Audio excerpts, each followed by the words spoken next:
जगद्गुरु श्री तुकोबाई योगीराज सद्गुरु श्री गंगागिरीजी महाराज स्वानंद सुख निवासी समर्थ सद्गुरु किसनगिरी बाबा स्वानंद सुख निवासी सद्गुरु श्री नारायण गिरीजी महाराज अधिष्ठान दैवत भगवान श्री प्रभू रामचंद्र जी अधिष्ठान दैवत भगवान श्री संकटेश्वराच्या चरणावरती कोटी भावानी वंदन करतो आणि माझ्या कीर्तन सेवेला सुरुवात करतो. सेवेला सुरुवात करण्यापूर्वी वक्ता संबंधाने काहीसा परिहार देणे क्रम प्राप्त आहे आणि म्हणून परिहार द्यायचा तो असा असणाऱ्या पुण्यक्षेत्र निवडगाव या निवडगावच्या पुण्य परिसरामध्ये पुण्यभूमीमध्ये साधू संतांच्या भगवंताच्या अनंत कृपाशीर्वादाने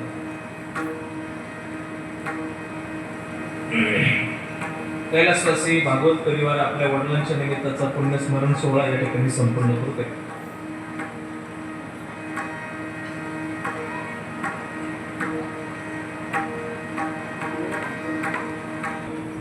आपल्या नेवरगावच्या पुण्य परिसरामध्ये पुण्यभूमीमध्ये राहणारा भागवत परिवार आणि या परिवारातील एक ज्येष्ठ सदस्य कैलासवासी त्र्यंबक पंढरीनाथ भागवत दादांना आपल्यातून जाऊन 1 वर्ष पूर्ण झालं आणि वैदिक सनातन हिंदू धर्म नियमानुरूप आत्म्याने देहाचं त्याग केल्यानंतर क्रमशः काही दिवसानंतर काही वेळेनंतर काही विधी केले जातात. त्यातला अत्यंत महत्त्वपूर्ण मानला जाणारा हा पुण्यस्मरणाचा वर्ष श्राद्धाचा आत्मामुक्ती दिनाचा दिवस आहे. या पुण्यस्मरणाच्या निमित्ताने भागवत परिवार मोठे श्रद्धायुक्त अंतःकरणाने कैलासवासी त्र्यंबक दादांना ही अखेरची तिलांजली या ठिकाणी समर्पित करतोय आणि त्यामध्ये त्यांचा संबंध परिवार आहे. त्यामध्ये त्यांची 2ही मुलं आमचे सन्मित्र श्री ज्ञानेश्वर त्र्यंबक भागवत आणि श्री दत्तात्रय त्र्यंबक भागवत, 2 मुली आहेत सुनीता चांगदेव राऊत आणि हिरा रमेश जाधव आणि सुना नातू नातवंड आणि खूप मोठा भागवत परिवार आहे. भागवत परिवार सगळे सोयरे नातलग आप्तेष्ट मित्र परिवार सर्वांच्या वतीने मोठ्या श्रद्धायुक्त अंतःकरणाने ही वडिलांना अखेरची तिलांजली समर्पित करण्याचा हा सुयोग आहे. त्यानिमित्ताने या ठिकाणी आपण मंडळी जमलेलो आहोत. परिवारावरती प्रेम करणारे सर्वच मान्यवर या ठिकाणी गावातील ग्रामस्थ पंचक्रोशीतील सर्व मान्यवर या भागवत परिवारावरती प्रेम असणारे सगळे सोयरे नातलग आप्तेष्ट मित्र परिवार या ठिकाणी मोठ्या श्रद्धायुक्त अंतःकरणाने आपण दुःखद अंतःकरणाने दादांना ही अखेरची तिलांजली समर्पित करण्यासाठी या ठिकाणी जमलेलो आहोत.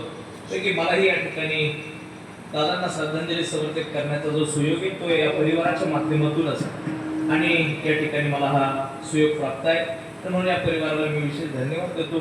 या परिवाराच्या माध्यमातून आदरणीय सुनंदर अप्पांच्या माध्यमातून मला संपर्क झाला आणि त्या संपर्कातून आमच्या भजनी मंडळाच्या वतीने मला संपर्क झाला आणि सर्वच भजनी मंडळाच्या वतीने आपण माझ्याशी बोलली आणि सगळ्यांच्या वतीने हे खरं म्हणजे निमंत्रण आहे. प्रत्येकाचा विशेष प्रेम आहे, प्रत्येकाचा जीव आहे आणि म्हणून हा विशेष जीव आहे आणि म्हणून आपल्या सगळ्यांच्या वतीने हे असणारं निमंत्रण आहे. आपल्या सर्वांना विशेष धन्यवाद देतो. आजच्या या कार्यक्रमाच्या निमित्ताने सर्वच मान्य उपस्थित आहे. परंतु त्यातल्या त्यात आपल्या या परिसरामध्ये या परिसराला पुण्य करण्यासाठी एक महात्मा या ठिकाणी सारखा या दिशेतून त्या दिशेला त्या दिशेतून या दिशेला भटकंती भ्रमंती करत राहतो आणि आपल्या गावाच्या मला असं वाटते त्या साधूच्या फिरण्याने त्या महात्म्याच्या फिरण्याने आपल्या गावात येणारं पाप जसं शिर्डीमध्ये साईबाबाला कळलं की आता महामारीचा रोग येणार आहे. त्यावेळी बाबांना शिर्डी सगळी मानत नव्हती. तेव्हा बाबाला लोक येडं म्हणायचे. काय म्हणायचे? शिर्डीतील लोक वेडं म्हणायचे, वेडा फकीरे म्हणायचे. तर बाबांनी लोकांकडून दाणे जमा करून स्वतःच्या हाताने पीठ दळलं. त्याचं चरित्रामध्ये वर्णन आहे आणि ते पीठ दळलं आणि स्वतः बाबांनी त्या शिर्डीच्या पूर्ण परिसरामध्ये नेऊन टाकलं. का टाकलं? तर ते पीठ टाकताना लोक घरी न्यायला लागले.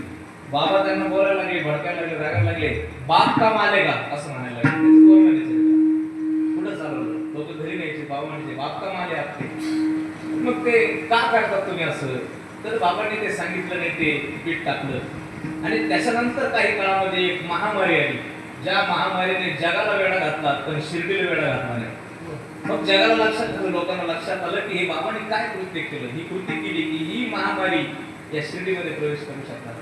जसं बाबांनी त्या परिसरात भटकंती करून त्या परिसराचं कल्याण केलं तसंच एक महात्मा, फकीर महात्मा, मलंग महात्मा, मुझे मेरी मस्ती कहा लेके आई असं महात्मा आहे.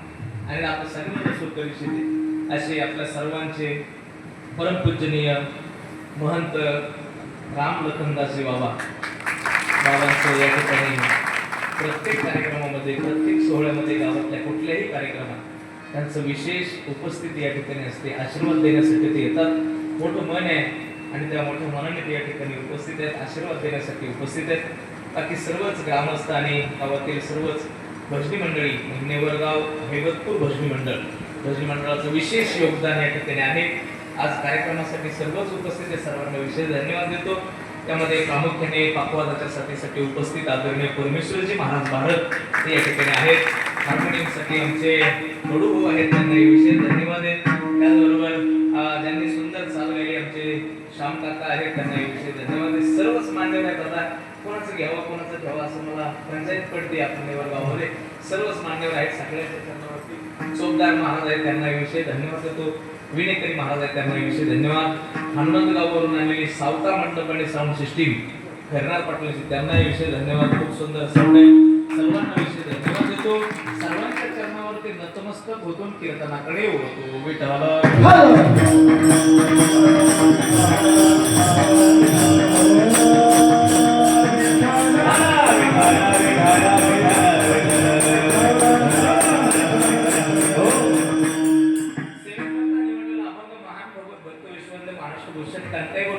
पंचमेव धर्माचे जगद्गुरु श्री तुकोबरायांचा चारचरणाचा आहे. या अभंगाच्या माध्यमातून श्री तुकोबराय या मृत्यू लोकात जीव जन्माला आलो आणि जन्माला आल्यानंतर माझा शेवट चांगला झाला ते या अभंगाच्या माध्यमातून सांगतात.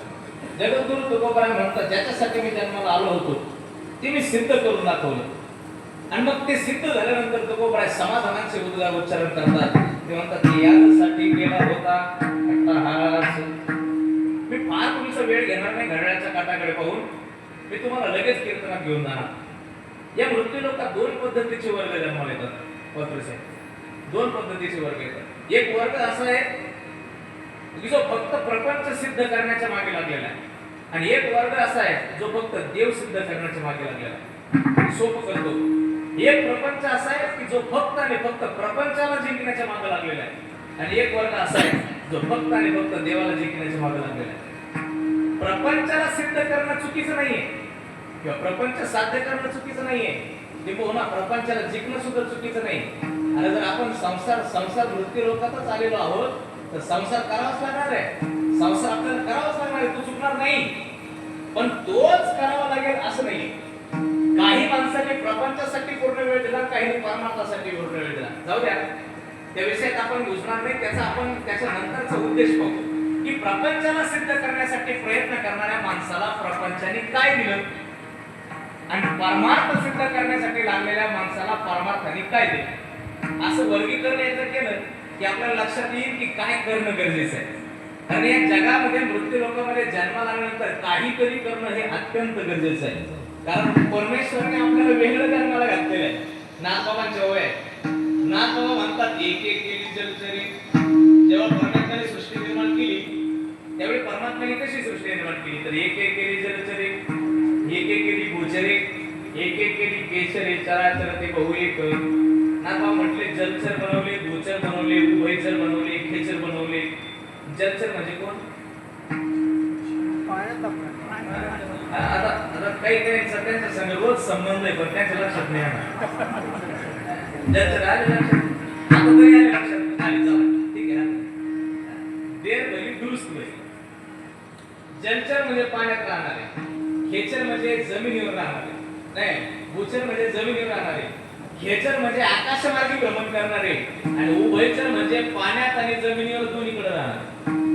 अशा जीवांची निर्मिती परमात्म्याने केली. पण नाथांची पुढची उभी आहे का? नाथ बाबा म्हटले, अशा जीवांकडे पाहून देवाला समाधान वाटलं नाही का? कारण ते जीव जन्माला आले त्यांचं करायला लागले. त्यांना बुद्धी नव्हती की आपल्या जन्माला कोणी घातलं त्याचा विचार करावा. म्हणून भगवान नाथ बाबांनी सांगितलं की भगवान परमात्म्याने काय केलं की ऐसे देखोनी सृष्टी ते माझ्याकडे पहा, ऐसे देखोनी सृष्टी ते सुख न वाटे जीवाते, मग मानवी प्रवृत्ती ते आदरे बहुत निर्मिले. परमात्म्याने माणसाला तुम्हाला मला आदराने निर्माण केलं आणि त्याने विचार केला की कमीत कमी याला जन्माला घातल्यावर हा जाऊन मृत्यू लोकात विचार करेल की मला कोणी जन्माला घातलं. कमीत कमी मला जिंकण्याचा, मला मिळवण्याचा, मला प्राप्त करण्याचा प्रयत्न करील. हा मृत्यू लोकात जाईल आणि विचारेल संतांना की काय मी उद्धार नाही का? विचारेल संतांना काय माझा कृपा करील नारायण. जबाबदार होईल का? मला जन्माला घातलंय कुणी? कुणामुळे मी जन्माला आलो? माझ्या जन्माचं नेमकं साध्य काय आहे? मी जन्माला आलो कशासाठी आहे? या सगळ्याचा विचार करेल असं देवाला वाटतं, पण असं आपण विचार केला नाही. या मृत्यू लोकात जसे आपण जन्माला आलो तसा आमच्या आई वडिलांनी माझ्या पंजाने जसा प्रपंच केला तशाच प्रपंचाच्या मी मागे लागलो. जसा संतांनी परमार्थ केला त्यांचं शून्यात अनुकरण आपण केलं. मला असं एकच म्हणायचंय, जर 80% आम्ही आमच्या आजच्या पंजाचं अनुकरण करत असू तर 20% राम लखन बाबांसारख्या संतांचं अनुकरण केलं पाहिजे. 80% तुम्ही प्रपंचाचं अनुकरण करा माझ्यावर. 80% वडिलांनी जे केलं तेच करा. तुकोबांनी सुद्धा तेच केलं. माझ्या वडिलांनी